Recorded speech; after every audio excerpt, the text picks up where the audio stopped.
Hello बच्चों, let's see the question here. Assertion reason based question is given. Assertion is current voltage characteristic of PN junction diode is same as that of other conductor.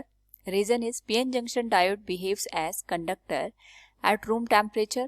Here we have given four options. If both assertion and reason are correct and reason is the correct explanation of the assertion. Second, if both assertion and reason are correct but reason is not the correct explanation of the assertion. Third, if assertion is correct but reason is incorrect. Fourth, both assertion and reason are incorrect. Now, to answer this question, first we will discuss here the key concept. And here the key concept is IV characteristic for conductor and semiconductor. And यहाँ पे साथ में हम use करने वाले हैं Ohm's law का. Now according to now सबसे पहले यहाँ पे जो असर्शन और रीजन का पार्ट गिवन है इसको हम यहाँ पे अंडरस्टैंड करके इसको एनालिसिस करेंगे.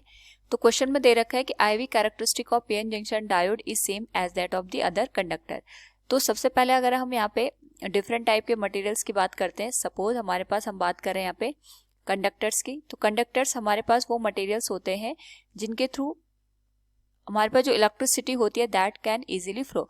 और इनके पास यहाँ पे free number of charge carriers होते हैं, यानी जो चार्ज कैरियर्स होते हैं बेसिकली इसमें यहाँ पे इलेक्ट्रॉन्स प्रेजेंट होते हैं and those electrons are present in a free state, जिसकी वजह से यहाँ पे ये इजीली करंट को कैरी कर पाते हैं.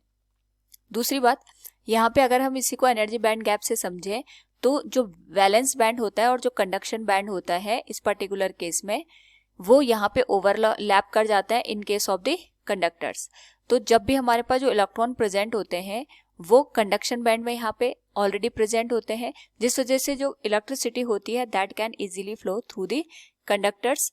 नाउ यहाँ पे अगर हम बात करें सेमीकंडक्टर की, तो सेमीकंडक्टर हमारे पास वो मटेरियल्स होते हैं जिनके थ्रू जो इलेक्ट्रिसिटी फ्लो करती है वो इजीली फ्लो कर जाती है एट अ रूम टेम्परेचर. यानी अगर हम यहाँ पे एब्सोल्यूट टेम्परेचर की बात करें, एब्सोल्यूट 0 केल्विन टेम्परेचर की बात करें, तो उस पर्टिकुलर केस में यहाँ पे कोई भी चार्ज कैरियर कंडक्शन बैंड में प्रेजेंट नहीं होता है, जिस वजह से जो हमारे पास यहाँ पे इलेक्ट्रिसिटी होती है उसकी वैल्यू 0 के बराबर हमें देखने को मिलती है. बट अगर हम बात करें एट रूम टेम्परेचर, तो रूम टेम्परेचर पे जो हीट होती है उसकी वजह से कोवेलेंट बॉन्ड यहाँ पे ब्रेक हो जाते हैं. कोवेलेंट बॉन्ड ब्रेक होने की वजह से हमारे पास यहाँ पे इलेक्ट्रॉन और होल्स के पेयर जनरेट हो जाते हैं, जिस वजह से जो इलेक्ट्रिसिटी होती है दैट कैन फ्लो. नाउ यहाँ पे if we talk about the VI characteristic for conductor and semi conductor, तो उस केस में जो कंडक्टर्स होते हैं उनके पास ऑलरेडी फ्री इलेक्ट्रॉन्स प्रेजेंट होते हैं ऑन द कंडक्शन बैंड, और ये यहाँ पे ओम्स लॉ का फॉलो करते हैं. ओम्स लॉ हमारे पास स्टेट दैट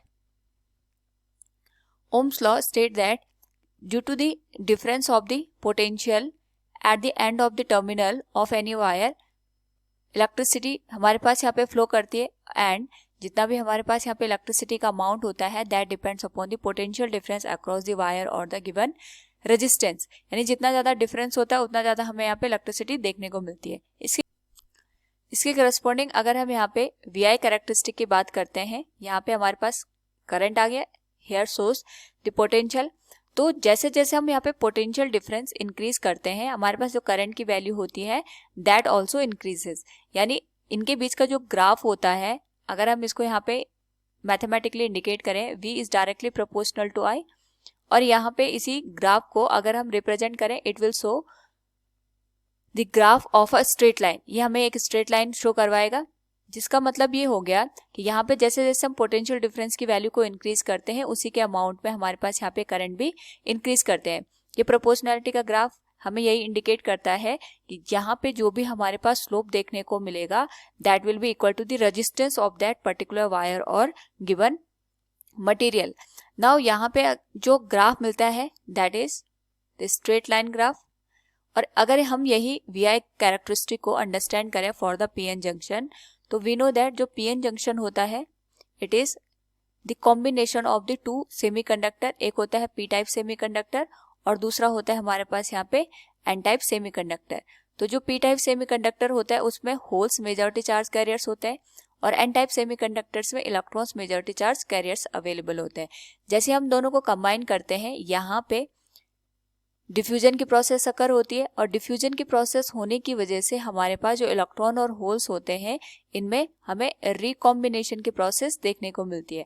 और रिकॉम्बिनेशन होने की वजह से यहाँ पे हमारे पास जो इमोबाइल चार्ज कैरियर्स होते हैं दोनों एंड पे, यानी पी टाइप और एन टाइप सेमीकंडक्टर्स में, वो यहाँ पे एक डिप्लीशन लेयर का फॉर्मेशन करते हैं। जो पी टाइप सेमीकंडक्टर होता है उनमें नेगेटिव इमोबाइल चार्ज कैरियर्स होते हैं और एन टाइप में positive immobile charge carriers available होते हैं।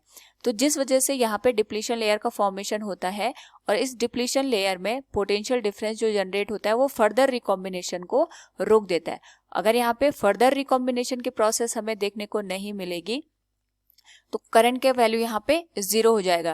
लेकिन जैसे हम यहाँ पे इसको बाइसिंग प्रोवाइड करवाते हैं तो बाइसिंग हम यहाँ पे एक्सटर्नल पोटेंशियल को अप्लाई करके प्रोवाइड करवाते हैं। दो तरीके से हम बाइसिंग दे सकते हैं, एक होता है फॉरवर्ड बाइसिंग और एक होता है हमारे पास यहाँ पे रिवर्स बाइसिंग। तो फॉरवर्ड बाइसिंग के केस में जैसे हमारे पास यहाँ पे पीएन जंक्शन पे हम पोटेंशियल अप्लाई करते हैं तो पी टाइप को हम पॉजिटिव टर्मिनल से और एन टाइप को हम यहाँ पे नेगेटिव टर्मिनल से कनेक्ट करते हैं। उसकी वजह से जो हमारे पास यहाँ पे डिप्लीशन लेयर में पोटेंशियल डिफरेंस जनरेट होता है उसको पार करके जो इलेक्ट्रॉन और होल्स होते हैं एक दूसरे के साथ यहाँ पे रिकम्बाइन हो जाते हैं, जिस वजह से हमें यहाँ पे इलेक्ट्रिसिटी फ्लो करते हुए नजर आती है। यानी जो फॉरवर्ड बाइसिंग होता है इसमें हमारे पास जो करंट का अमाउंट होता है दैट गेट सडनली इंक्रीज, ये हमारे पास यहाँ पे इंक्रीज हो जाता है। बस हमें ये ध्यान रखना होता है कि जो भी डिप्लीशन लेयर यहाँ पे फॉर्म हुई है उससे ज्यादा अमाउंट का हम यहाँ पे एक्सटर्नल बाइसिंग प्रोवाइड करवा पाए। और दूसरा केस आता है रिवर्स बाइसिंग में। तो रिवर्स बाइसिंग के केस में हम यहाँ पे पी और एन जो हमारे पास यहाँ पे जंक्शन बनता है, जो पी और एन हमारे पास यहाँ पे सेमीकंडक्टर्स होते हैं उनको हम इस तरीके से कनेक्ट करते हैं कि पी टाइप सेमीकंडक्टर हमारे पास यहाँ पे नेगेटिव टर्मिनल से कनेक्ट होता है और एन टाइप यहाँ पे पॉजिटिव टर्मिनल से कनेक्ट कर लिया जाता है, जिस वजह से जो हमारे पास होल्स होते हैं वो नेगेटिव टर्मिनल्स की ओर यहाँ पे अट्रैक्ट हो जाते हैं और जो इलेक्ट्रॉन्स होते हैं वो पॉजिटिव टर्मिनल की ओर अट्रैक्ट हो जाते हैं, जिस वजह से जो डिप्लीशन लेयर है इसका जो थिकनेस है दैट गेट इंक्रीजेस और यहाँ पे जो हमारे पास इमोबाइल चार्ज कैरियर्स होते हैं ऑन द डिप्लीशन लेयर उनका अमाउंट इंक्रीज हो जाता है। यानी इस केस में जो करंट की वैल्यू होती है that is very much small, वो हमारे पास यहाँ पे हम कह सकते हैं आइडियली एक तरीके से 0 के बराबर होती है। लेकिन जो बहुत स्मॉल अमाउंट में हमें करंट मिलते हैं that is due to the minority charge carriers on the both side of the P and N junction. So यहाँ पे जो पूरी एनालिसिस हमने करी उसके करस्पॉन्डिंग अगर हम यहाँ पे VI कैरेक्टरिस्टिक को ड्रॉ करें तो यहाँ पे आ जाएगा I and here will be V। तो जब तक हम इसको बाइसिंग प्रोवाइड नहीं करते उस केस में हमारे पास डिफ्यूजन करंट हमें मिलती है और उस वजह से यहाँ पे जो स्मॉल अमाउंट की करंट है वो हमें देखने को मिलती है आफ्टर अप्लाइंग द बाइसिंग। जैसे हम इसको यहाँ पे फॉरवर्ड बाइसिंग प्रोवाइड करवाते हैं या एक्सटर्नल जो हमारे पास यहाँ पे वोल्टेज होता है उसका अमाउंट हम डिप्लीशन लेयर के वोल्टेज से ज़्यादा रखते हैं तो जो करंट होती है दैट गेट सडनली इंक्रीज, वो हमारे पास यहाँ पे एक्सपोनेंशियली इंक्रीज करने लग जाती है। जो वो हमारे पास यहाँ पे एक्सपोनेंशियली इंक्रीज करने लग जाती है। यानी अगर हम यहाँ पे थोड़ा सा भी अमाउंट में पोटेंशियल को इंक्रीज करते हैं उसके करस्पॉन्डिंग जो करंट का अमाउंट है वो बहुत ज़्यादा यहाँ पे हमें इंक्रीज होते हुए नजर आता है। और अगर हम बात करें यहाँ पे रिवर्स बाइसिंग की तो रिवर्स बाइसिंग का मतलब हो गया कि हमने यहाँ पे पोटेंशियल की पोलैरिटी को रिवर्स कर दिया as compare to the forward biasing. उस केस में बहुत स्मॉल अमाउंट में हमें करंट मिलती है और एक पर्टिकुलर अमाउंट के बाद अगर हम वोल्टेज को इंक्रीज करते जाएं तो सडन हमारे पास यहाँ पे जो डिप्लीशन लेयर है ये ब्रेक हो जाएगी और यहाँ पे हमें ह्यूज अमाउंट ऑफ करंट देखने को मिलती है। इसको हम कहते हैं यहाँ पे ब्रेकडाउन की कंडीशन। तो ये कैरेक्टरिस्टिक हमें देखने को मिलता है इन पीएन जंक्शन और ये जो वोल्टेज देखने को मिलती है इसको हम कहते हैं यहाँ पे नी वोल्टेज।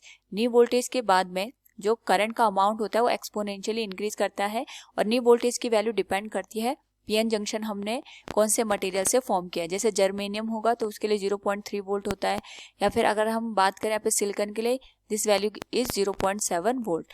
तो यहाँ पे अगर हम according to the question compare करें, assertion is stating that IV characteristic for PN junction diode is same as that of the other conductor, it is incorrect one, क्योंकि जो IV कैरेक्टरिस्टिक होती है PN जंक्शन के लिए वो exponential हमारे पास देखने को मिलती है इन फॉरवर्ड बाइसिंग, और जो कंडक्टर होता है उसमें हमें स्ट्रेट लाइन देखने को मिलती है. So it will be incorrect one. And reason is PN junction diode behaves as a conductor at room temperature. हम ये कह सकते हैं कि जो रूम टेम्परेचर होता है उस पर PN जंक्शन इजीली करंट को फ्लो करवा पाता है due to the breaking of the covalent bond, but हम ये नहीं कह सकते कि it behaves as a conductor, क्योंकि कंडक्टर के केस में जो हमारे पास यहाँ पे करंट होती है that follows the Ohm's law, that is V is directly proportional to I. लेकिन इस केस में रूम टेम्परेचर पे जो हमारे पास करंट का अमाउंट होता है that is not dependent on the potential difference across the terminal. वो हमारे पास यहाँ पे डिपेंड करता है कि हमने यहाँ पे इसको कितनी थर्मल एनर्जी प्रोवाइड की है. So we can say reason is also incorrect one. So from the given option we can say both assertion and reason are incorrect. Option 4th will be the correct one. Hope all you understood it. Thank you and best of luck.